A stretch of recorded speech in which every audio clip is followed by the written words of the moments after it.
siguiente filmina. Dopamina. No lo sé, dime tú. Ay, ya se me olvidó. Espere. Parking. El parking. No me tocó, mira, creo que es dopamina. Oiga, se me olvidó. No, profe, sí, imagínese. Si se le olvida a usted, pero imagínese. El problema es que ustedes lo van a estudiar para el parcial, que no se les puede olvidar ese día. Espérese, me quiero acordar. Dopamina.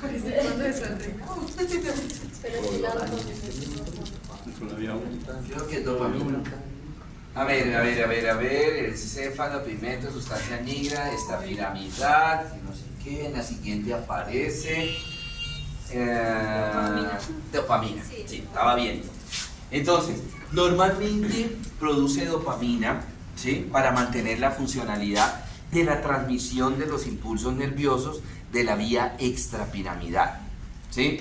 En estos pacientes lo que hay es una depresión aumentada de esa dopamina, o sea, la sustancia negra se está quedando sin dopamina. Hay escasez dentro de la sustancia negra, hay escasez de dopamina, y por fuera en la sangre hay exceso de dopamina. Ese es el problema del paciente con Parkinson, ¿cierto? ¿Qué trae como consecuencia esto? Trae como consecuencias que los cuerpos, la sustancia gris, que son los cuerpos de neurona, empiecen a perder esa dopamina y se va volviendo pálida la sustancia gris.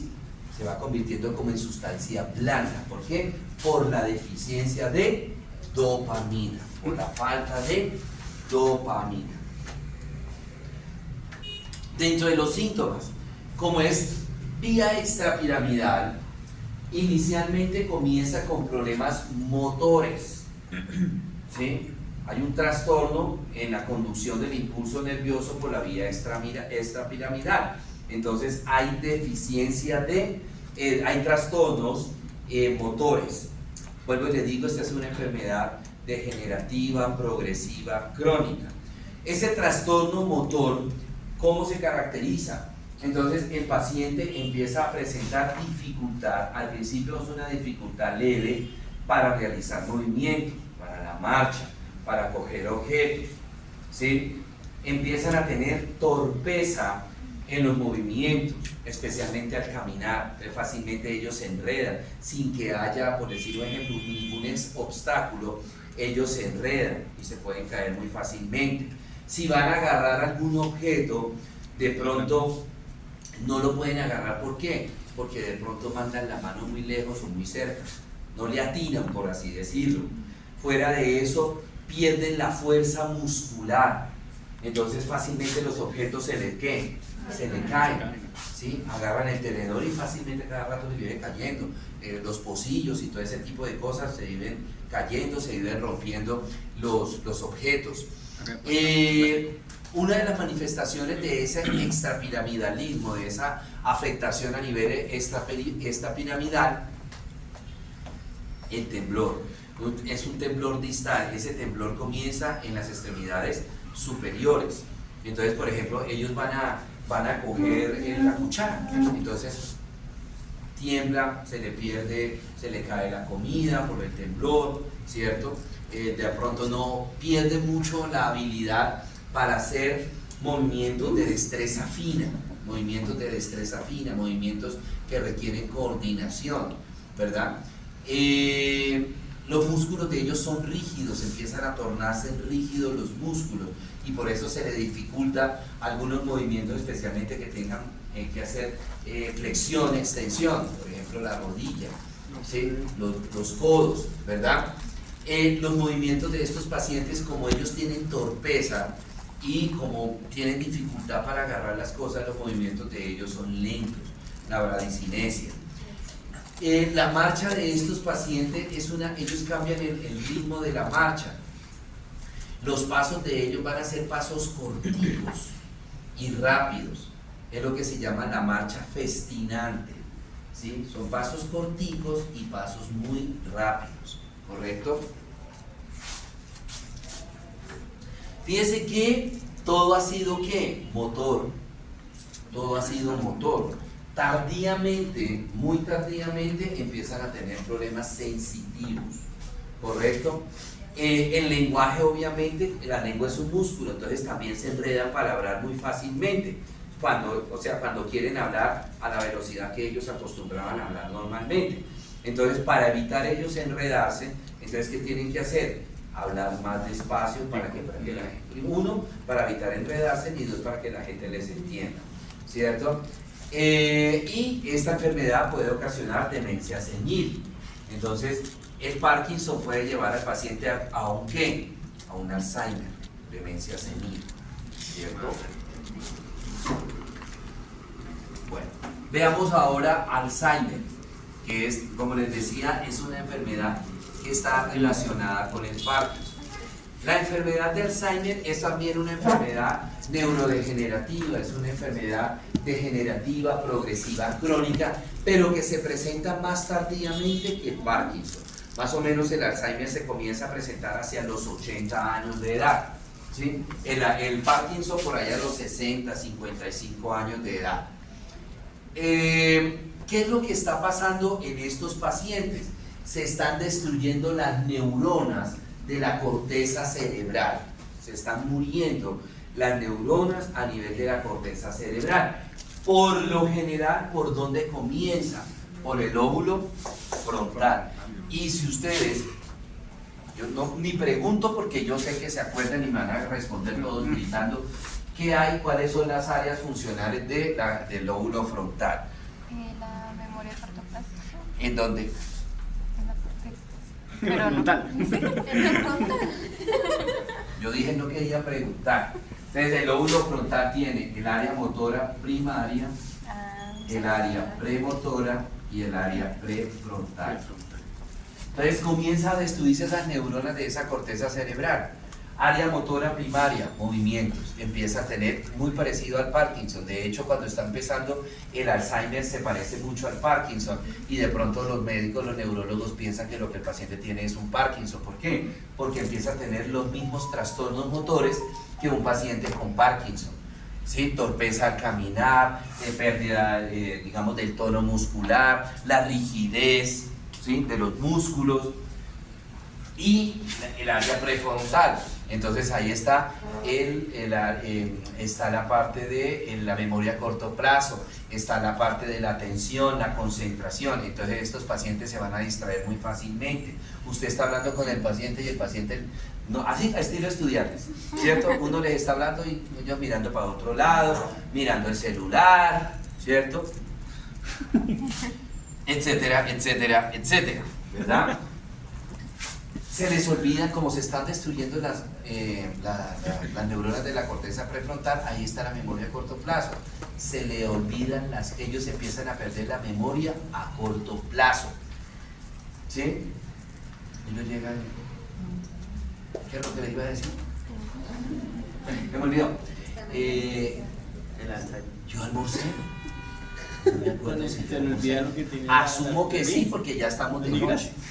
Si usted le pregunta, ¿y qué almorzó? Ni siquiera almorzado. No me dieron. De pronto eso, no me dieron almuerzo, no almorcé, o no me acuerdo qué almorcé. Pierden memoria a corto plazo, pero la memoria a largo plazo que está en el lóbulo temporal la tienen intacto. ¿Sí? Ellos se acuerdan cuando se casaron, cuando nacieron cada uno de sus hijos, le cuentan a uno todo. El 9 de abril, en la guerra de los 1000 días, la pelea entre godos y liberales, todo eso. Pero esa destrucción de neuronas es progresiva, comienza por el lóbulo frontal, pero después se va a generalizar a las otras partes del cerebro. Esto es un degeneramiento progresivo. Entonces cogen las neuronas del lóbulo parietal. Allá área somatosensitiva, empiezan a tener trastornos de la sensibilidad, ¿sí? El lóbulo temporal, memoria a largo plazo, ¿sí? Entonces ya empiezan a olvidar lo pasado, ¿verdad? ¿Cómo es que se llama usted? Se lo olvidan de los hijos, ¿sí? Los nietos, cosas así por el estilo, la dirección. Ellos tienen, cuando cogen... Lo repiten mucho. ¿Cómo? Repiten mucho lo mismo. ¿Pero por qué? Porque es lo que tienen presente en su cerebro. El cerebro en estos pacientes le juega mala pasada, los engaña. ¿Sí? ¿Por qué? Porque como están perdiendo memoria a corto plazo, están perdiendo muchos recuerdos, el cerebro los engaña y estos pacientes se vuelven mitómanos, mentirosos, y empiezan, ¿por qué? Porque el cerebro empieza a llenar esos huecos, esos espacios que ellos tienen de los recuerdos que perdieron. El cerebro los engaña y los empieza a rellenar con mentiras. Los empieza a rellenar con mentiras, ¿cierto? Por eso es que estos pacientes también hay que mandarles a hacer terapia ocupacional, terapia del lenguaje, porque acuérdense que también en el lóbulo temporal está la parte de la comprensión del lenguaje hablado y escrito. Se les olvida escribir, ¿verdad? Se les olvidan palabras que anteriormente para ellos eran comunes, ¿sí? Entonces empiezan ahí, lo que les diga, esos huecos que se le están presentando en el cerebro los engaña y le empieza a meter cosas raras, mentiras, palabras raras o incoordinación. Empiezan a hablar cosas incoordinadas. También ¿Correcto? empiezan a perder funciones fisiológicas. Sí, claro, se les va olvidando. Memoria a largo plazo. Se les olvida lo de la chichiciada, dónde queda el baño para qué sirve, se les olvida que tienen que orinar, que uno orina en una taza del inodoro, lo que sea. Y entonces por eso empiezan también la parte motora a pérdida de control de esfínter. Entonces pierden el control de esfínter, miccional y de defecación. Sí, pero ya en etapas bastante avanzadas. ¿Cuál es el problema que parece ser que tienen estos pacientes? Se ha identificado en estos pacientes, aunque la causa es desconocida, se ha identificado anormalidad a nivel del cromosoma 14, 19 o 21 en alguna parte de esto. Si yo hablo de cromosoma, existe un factor hereditario.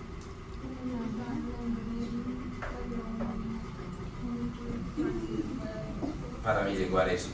En estos pacientes, ¿qué se les ha visto? Que hay una presencia de una proteína que se llama la proteína E4. ¿Qué hace en estos pacientes esa proteína E4? Lo que hace es bloquear una enzima que se llama la acetiltransferasa. ¿Y qué hace esa acetiltransferasa? Favorecer la conversión de la conversión y formación de acetilcolina. Y la acetilcolina, que es un neurotransmisor. Entonces en estos pacientes hay una deficiencia de acetilcolina y un aumento de esa proteína E4. ¿Cierto? Bueno, ¿qué se presenta? Atrofia de la corteza cerebral. Se va a ir en estos pacientes a hacerles un TAC. Uno ve cómo se va disminuyendo el grosor de la corteza cerebral. 1. 2. Se va aumentando el tamaño de las fisuras. Entonces, por decir un ejemplo, aquí está la corteza cerebral. Acuérdense que la corteza cerebral está acá, todo esto, ¿cierto? Y aquí están las fisuras, ¿no? Que veíamos por allá, las fisuras. Al irse destruyendo la corteza cerebral, esta corteza cerebral se va ¿qué? Adelgazando. Estos espacios, se va muriendo la corteza cerebral de las fisuras, y entonces estos espacios se van haciendo que esas fisuras se van haciendo mucho más grandes.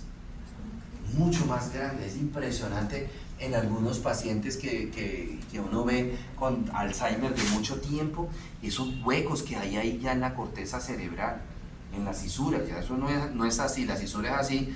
En ello ya se ve este espacio. ¿Por qué? Pero porque se murió toda esa corteza cerebral que estaba formando esa fisura. ¿Sí? Entonces lo que les decía, la materia gris, ¿de qué está hecha la corteza cerebral? De sustancia gris. Entonces la sustancia gris en estos pacientes se va a ir adelgazando, ¿cierto? Los ventrículos cerebrales en estos pacientes se va aumentando de tamaño, y en estos pacientes les pueden salir unos tumores que son benignos, que llevan a un aumento en la producción de líquido cefalorraquídeo. O sea, al aumentarse el tamaño de las fisuras, entonces los plejos coroideos ven que hay espacio y empiezan a aumentar la producción de líquido cefalorraquídeo. Entonces por eso los ventrículos laterales de estos pacientes se dilatan. no alcanzan a llegar a una hidrocefalia. ¿Por qué? Pues que de todas maneras es el exceso de líquido cefalorraquídeo que se está produciendo, está ocupando un lugar que eran los espacios donde estaban anteriormente, que es los espacios donde ahora están dejando las fisuras. Entonces no se produce hidrocefalia en estos pacientes.